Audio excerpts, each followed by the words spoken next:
Good morning, folks, and welcome to our Sunday School class. Glad to have you with us. As we've been studying in God's Word, we're going to continue on doing that. That's why we're here. Just want to read you a little story here.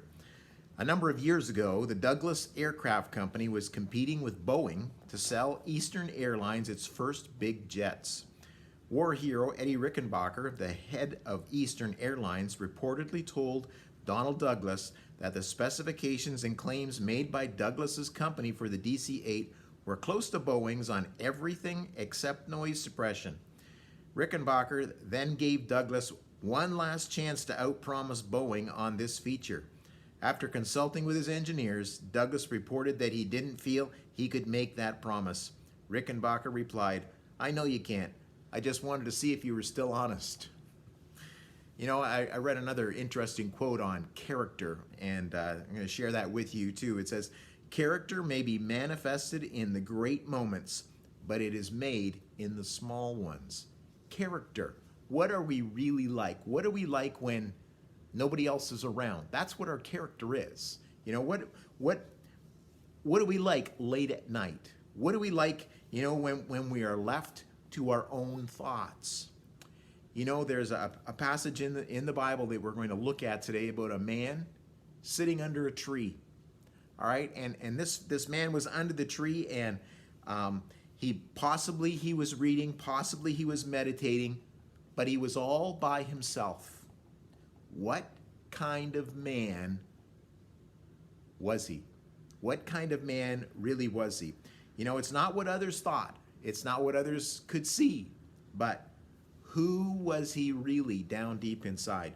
You know, last week we summed up, we spent quite some time working our way through the Kings, and we spent quite some time, like I said, looking at various kings, and we kind of summed it all up last week as we saw that all the kings in the northern kingdom of Israel followed in the sins of Jeroboam, the son of Nebat, and we kind of looked at that, and some of the kings in Judah we know were good kings, maybe about 8 or 9 of them, and all of the kings in the northern kingdom were bad because they followed in the sons of Jeroboam. We're going to make a little switch now, and we're going to change for the next several weeks, and we're going to look at a group of significant men. Now having said that, next Sunday, because of the man who transfers these videos and puts them on the Facebook page and on the church web page, he's away on holidays, so he's not going to be able to put up next week's Sunday school lesson until probably Tuesday. Okay, it still will be posted. We'll put a little note of that on Facebook and on the web page. All right, but the lesson, the Sunday school time that we get to spend together won't be next Sunday, unfortunately, but a couple of days later, and you can watch it anytime during the week after that, and I'm sure you'd enjoy doing that. Okay, but over the next several weeks, like I said, I would like to look at a significant group of men. And I think we have a tendency to single out about 4 of these guys and clump all the rest of them together and really don't consider much about them. There isn't necessarily a lot written about them, but what is recorded in God's Word for us about them is vitally important for us to look at. But like I said, we have a tendency, I know I have a tendency, and maybe you do too, we just kind of clump all the rest of these guys together, you know. We'll look at 4 of them. You know, there's the 2 good ones, there's the 2 bad ones, and then there's the 8 of the rest. Okay? Who are the good? Peter and John. Who are the bad? Thomas, and I hope you all shouted out Judas Iscariot. Okay? He was the worst of the bunch. But these other 8 men that God chose, that Jesus chose to be his disciples, these men were special men, all 8 of them, according to church history. Now, some is recorded in the Bible, and some is not, and it goes just from what's passed on through other literature and so forth. But according to everything that we can tell, as best we can tell at least, these other 8 men all died violent deaths for their master. They were all martyred for their master. And we're going to look at one of these 8 this morning, all right? And I'd like you to take your Bibles, and I know we spent a lot of time in the Old Testament, but we're going to jump to the New Testament, to the book of John, in John chapter 1. Now, we're not looking at these fellows in any particular order, but we're just going to look at them again, like I say, starting in John chapter 1 and verse 43. I'm going to read down to verse 47. Just follow along in your Bibles with me, if you will. And the day following, let me back up a little bit here. The day following, what had happened before this was John the Baptist had two of his disciples, and one of them was Andrew for sure, and the other one is probably John, okay? And he tells these disciples to follow Jesus, all right? And Andrew goes and he brings he calls Peter his brother to follow Jesus, and probably if the other one was John, he would have called James as well. But we can see that it's the next day after they have done this and after they have met with Christ, all right? It says here in verse 43, and the day following, Jesus would go forth into Galilee, and findeth Philip, and saith unto him, Follow me. Now Philip was of Bethsaida, the city of Andrew and Peter. And Philip findeth Nathanael, and saith unto him, We have found him of whom Moses in the law and the prophets did write, Jesus of Nazareth, the son of Joseph. And Nathanael said unto him, Can there any good thing come out of Nazareth? And Philip saith unto him, Come and see. And Jesus saw Nathanael coming to him, saith of him, Behold, an Israelite in whom is no guile. Now we see here that Nathanael, all right, Nathanael is only mentioned by the name of Nathanael in the book of John. Okay, in the other three Gospels, it calls him, and we're pretty sure that we're just talking about the same man. All right, because as we see here, and you'll see it, and I'm sure you'll agree with me here, but the other three Gospels don't mention Nathanael; they call him Bartholomew. Okay, and if in Matthew chapter, I'm going to just read the other three verses that refer to him here. In Matthew chapter 10 and verse 3, it says, Philip, and it's in the lists of disciples that are listed out there. It says, Philip and Bartholomew, Thomas and Matthew the publican, James the son of Alphaeus, and Lebbaeus, whose surname was Thaddeus. In Mark chapter 3 and verse 18, it says, Philip and Bartholomew, puts the two together again, okay? And Matthew and Thomas and James the son of Alphaeus and Thaddeus and Simon the Canaanite. In Luke chapter 6 and verse 14, again this list says, Simon, whom he also named Peter, and Andrew his brother, James and John, Philip and Bartholomew. They're always together. They always list the two of them together, and it never mentions Nathanael anymore, but we're sure that it is the same man. And what this is, this name Bartholomew, is, I got to see if I can say this right, okay? Is what's called a patronymic, okay? Patronymic. Looks like patron with an N-Y-M-I-C at the end of it. And what it is, okay? I don't know if I got it quite pronounced it just right, okay? But what it is it's a name that includes there is either a suffix or a prefix before this, okay, or a suffix after it that talks about who this person is. Let me give you an example, make it more clear. Okay, the name Johnson means son of John. Okay, and it's the same thing here with this name that's talking about Bartholomew. Okay, it's much like when we see it in different places in the Bible when it talks about places, and the first part is Beth, like Bethlehem. Beth means house of, okay?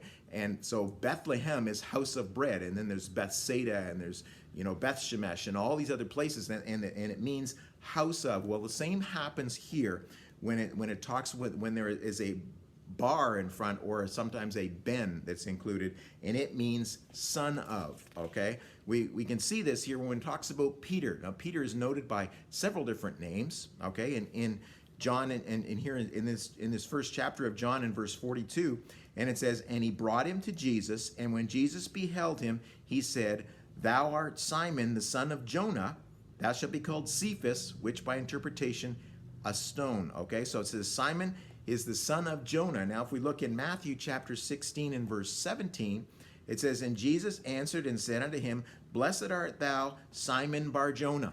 Okay? Simon Bar-Jonah, son of Jonah. Same as he mentioned the son of Jonah in John. Well, in Matthew, he calls him Bar-Jonah. It's the same here. So we have Bartholomew, okay, and it means the son of Ptolemy, okay. Now, we don't know necessarily that if there was his father or was another ancestor that he had named Ptolemy, but we do know, okay, is that there was a sect of the Jews called the Ptolemies, okay, and these people, okay, were noted. This is really unique because these people were historically noted for their dedication of studying the scriptures. Does that ring a bell with anything else? Like the men of Berea, they were noted for, they searched the scriptures daily to see that these things were so. And so it's possible that this Bartholomew meant that he was the son of a specific man, or that he was even a son or a relative or somebody that was related to this sect of people, all right, that spent their time studying, spent much time diligently studying the Bible, much like the Bereans did. Now, we don't really know which is which, okay, but we do understand that these two names were the same. It's the same as what we have Simon. We have Simon Peter. We can call him here Cephas, and so forth. There's other names, Simon Bar-Jonah. It's all talking about Peter, okay? And it's the same here with Nathaniel and Bartholomew being the same man. You see how they're together each time that they're in the list, together with Philip. Philip was a very close friend of Nathaniel, and we'll see that as we go through here. It's also very likely that Nathaniel was a fisherman because he came from Cana of Galilee, all right, and I'm going to quickly show you here. That's the Sea of Galilee, all right, and I had the opportunity to take that photograph when I visited the Holy Land, and it's a special place, all right, but as this man lived in Cana of Galilee, the fishermen was quite a popular vocation for a man to take. But let me show you a verse here. If we were to go to the end of the book of John in chapter 21, after Jesus has risen and was crucified and everything, and the men didn't quite know what to do with themselves, we have here in John chapter 21 in verse 2, it says, "There were together Simon Peter and Thomas called Didymus, and Nathanael of Cana in Galilee, and the sons of Zebedee," that was James and John, and two other disciples who we're not quite sure who they were. But look here in verse 3, it says, "And Simon Peter said unto them, I go a fishing. And they say unto him, We also go with thee." Now, it's possible that he wasn't a fisherman by trade and he was just going to tag along with them, but it seems more likely because of where he's from and what they're doing. They're not just going out to throw a fishing line into the water just as recreation. This is more, we're going to get out there with the nets and we're going to back to commercial fishing here. Don't know what else we're going to do. And Nathaniel says, "Well, I'm coming there with you, and we're going to do that together." So probably he was a fisherman, okay? At least he knew how to do that, all right? The name Nathaniel itself means gift of God. And a lot of parents, especially back in these days, often named their children according to the meanings rather than a lot of us name our kids, this name sounds nice. And anymore, you see some of these names that people name their kids and you wonder, what hit that guy on the forehead before he come up with that name? And they come up with some of these crazy names here. But back then, frequently, okay, names were vitally important, and it seems they named this baby when he was born Nathaniel, as a gift of God, that they wanted something spiritual from this. Again, that goes along with possibility of being in that group of people, that Ptolemies who studied the word, and that's highly possible. We don't know for sure exactly, but the point is this: is that he was named Nathaniel, which means a gift of God, all right? And he was a godly man, all right? And we're going to see that even in just the very few verses that are about this man, we're going to see some amazing things if we just dig in and look at the situation that's around here, and who's talking and who's saying what, okay? It means a lot, all right? I want you to note, first of all, Nathaniel's choice of friends, and it's vital who we decide to choose to be our friends. and who we decide to associate with, it changes who you are, okay? Who you are with and who you spend time with and the things that you do together. You'll notice here in verse 45, still here in John chapter 1, it says, "And Philip findeth Nathanael." It indicates here that it's not just, this isn't just something that happens. Philip is searching for Nathanael, okay? And he finds Nathanael, and he's actively looking for him, okay? And it seems like this is a hot topic between them. We see here it says, "And Philip findeth Nathanael, and saith unto him, We have found him of whom Moses in the law and the prophets did write."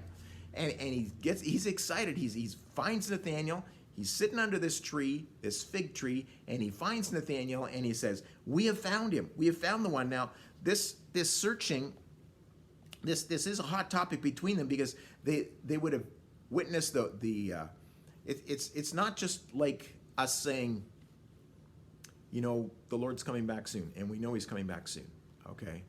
And we know it could be any time. That's absolutely true. But here, when they've been looking for the Messiah, you can say, well, yeah, that could, it could happen anytime. But there's more to it. John the Baptist is on the scene, and he is preaching that Jesus is coming, okay? He is there. John the Baptist has already met him. They're cousins, all right? There's only a short few months between them in age. And so I don't know that he told people that he knew that he's seen him or anything like that, but he is telling people that it is imminent. The Messiah is here. So this is a hot topic with the Jews, all right, and the ones that are diligently searching together, okay. And I can see that as we kind of get the vibe here of as Philip and Nathanael are talking, that it's possible that these two had searched the scriptures to find out more about what's coming Messiah together. This was an important event that they were looking forward to, okay? And like I say, their expectations were heightened by the fact that John the Baptist was there preaching. Two of the disciples already, we know, were followers. Andrew and probably John were followers of John the Baptist, and John the Baptist had sent them over to follow Jesus.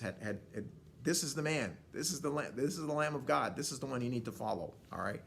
And we see here as he comes here, as Philip comes here, and he says, "And we have found him of whom the Moses and the law and the prophets did write." There's a sense of excitement. You can feel it in the air, okay? And then it's like a little pin pricks a balloon and air lets out of it for Nathanael, because he says, "We have found him of whom Moses in the law and the prophets did write, Jesus of Nazareth, the son of Joseph." We have that infamous quote that we have here of Nathanael's, and he says, "Can anything good come out of Nazareth?" Nazareth is a little town. It was much looked down upon by Jews of any social status, or these are spiritual guys, and who cares about Nazareth, okay? Who cares about Galilee even? And we know here that we read that verse in John 21 where it talks about Nathanael. He was from Cana. Cana is only like 8 kilometers away from Nazareth. It's so close to home, and yet can this really be, all right? And we see here that when Nicodemus goes to the chief priests and the Pharisees in later in the book of John here, and he's defending Jesus in John chapter 7 and verse 52, these chief priests and the Pharisees, they show what their disdain is for this place Galilee, this Sea of Galilee, and the people around the Sea of Galilee, okay, and so forth. And in John chapter 7 and verse 52, he says, "They answered and said unto him, unto Nicodemus, Art thou also of Galilee? Search and look, for out of Galilee ariseth no prophet." There's nothing good ever come out of Galilee. It's not entirely true, by the way, but that's what their opinion of Galilee was. It was just a terrible place, all right? In Matthew chapter 4 and verse 15, it says, "The land of Zebulun and the land of Nephthalim by the way of the sea beyond Jordan, Galilee of the Gentiles." They had a bad outlook on Galilee. And Nazareth in Galilee was just kind of just one of those little places there, okay, that just didn't matter, okay? So that was his initial reaction. But I want you to note here Philip's response, all right? Verse 46, 3 simple little words, actually.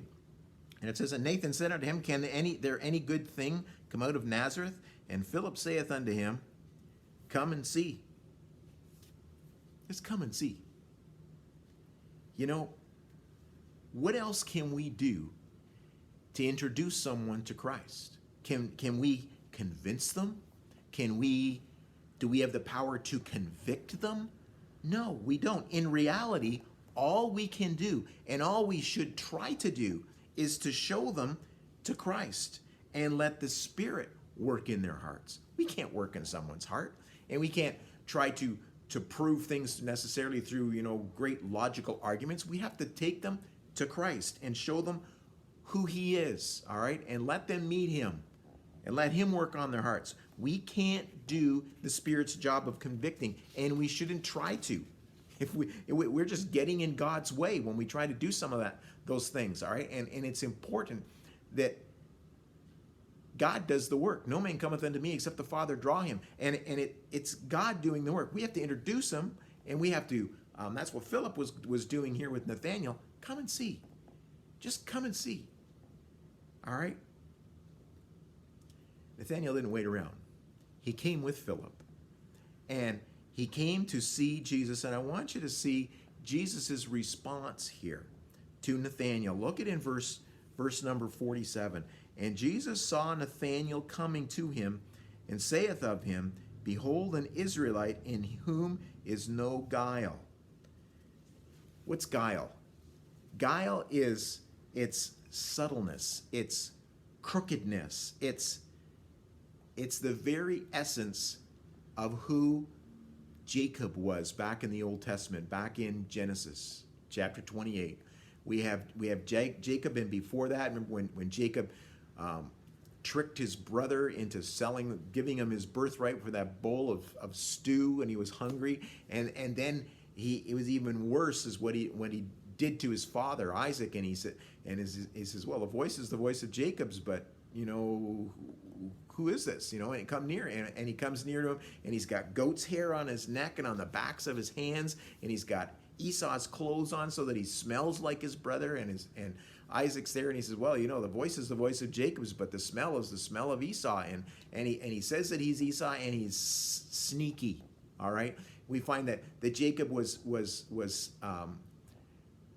sneaky with not only his father, and not only Esau, but also with his father-in-law Laban, and the things that he had done there, and that crookedness, that two-facedness, all right, that's what guile is. And what does Jesus say here? He says, here's an Israelite with no guile. So Israel, remember, is named after Jacob, okay? He says, here's an Israelite with no guile.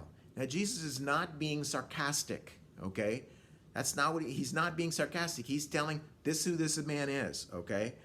This is Nathanael's true character. He has no mixed motives. He has no double-mindedness. He was a man who could be trusted. Jesus saw right through him, and he pronounced who the man under the tree really was. And there's Nathanael. He comes to Jesus. Jesus says, here's an Israelite with no guile. And what he says, look at what he says here. And Nathanael said unto him, Whence knowest thou me? How do you know me? How do you know me? And this whence, this word whence is more than just how do you know me? It's, how long have you known me? I don't remember you, or where do you know me from? What source are you getting this information from? Like, how do you know who I am? All right? But I want you to see something here. Jesus says unto him, verse 47, Before Philip called thee, when thou wast under the fig tree, I saw thee. And Nathanael answered and saith unto him, Rabbi, thou art the Son of God. Thou art the King of Israel.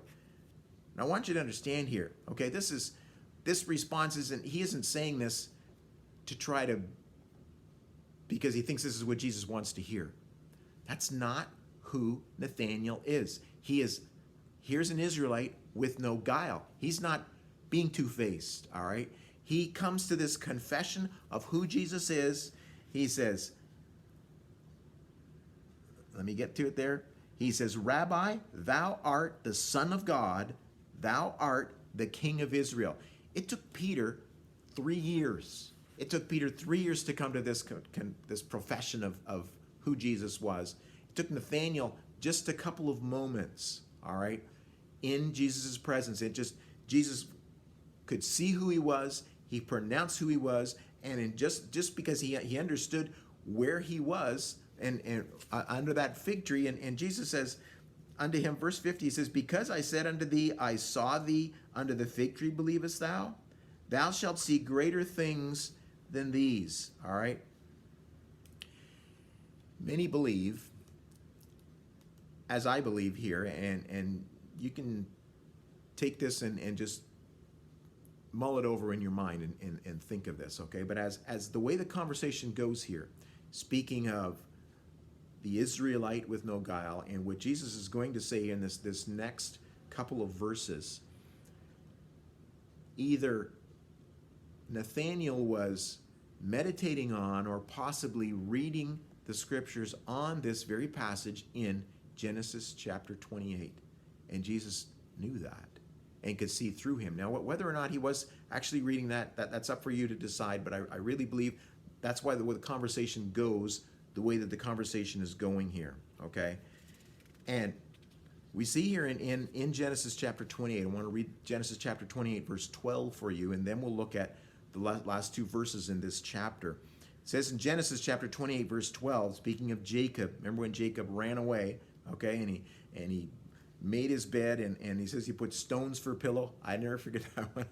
Like a couple of branches of trees, some pile of leaves or something, but why rocks for a pillow? At any rate, he puts these stones for a pillow, and it says here in chapter 28, verse 12, and he dreamed, and behold, a ladder set up on the earth, and the top of it reached to heaven, and behold, the angels of God ascending and descending on it. Okay?